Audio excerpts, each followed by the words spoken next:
TV9 cross fire లో deputy speaker Raghuramakrishnaraju చేసిన వ్యాఖ్యలపై మాజీ ఐఏఎస్ విజయ్ కుమార్ ఆగ్రహం వ్యక్తం చేశారు.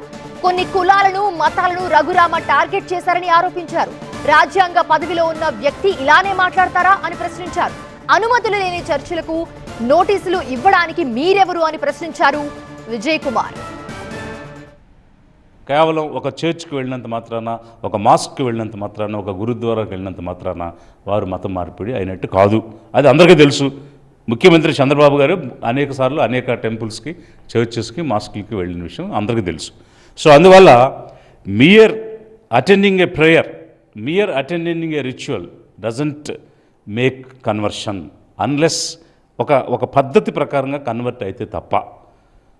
అలాంటి అంశాన్ని అసలు మీరు ఎందుకు దీన్ని రేకెత్తించి రేకప్ చేసి కొన్ని వర్గాలలో భయాన్ని గురి చేస్తున్నారు? ఏదో 113 చర్చెస్ ఉన్నాయి, పర్మిషన్ లేకుండా నోటీసులు ఇస్తామని. మీరెవరు నోటీసులు ఇవ్వడానికి? దానికి ఒక వ్యవస్థ ఉంది, అధికార వ్యవస్థ. మున్సిపాలిటీ అయితే మున్సిపాలిటీ, పంచాయతీ అయితే పంచాయతీ చూసుకుంటుంది.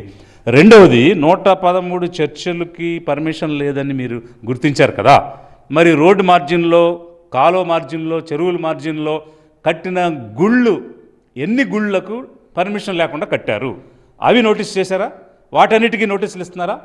ఎన్ని మాస్కులు కట్టారు వాటిని గుర్తించారా? వాటికి నోటీసులు ఇస్తున్నారా? అంటే ఒక ఏర్పాటువాదం చేయడానికి మీరు టార్గెటెడ్గా ఒక పర్టికులర్ కమ్యూనిటీని టార్గెట్ చేసి చేయడానికి, ఇది బ్రాహ్మణీయ మనుశాస్త్రం ఇక్కడ లేదు. ఇప్పుడు మనుస్మృతి కాదు అమల్లో ఉంది, రాజ్యాంగం అమల్లో ఉంది. రాజ్యాంగం ప్రకారం మీ అహంకారం చలాయించడానికి వీల్లేదు. రాజ్యాంగానికి బద్దుడే మీరు పనిచేయాల్సిన అవసరం.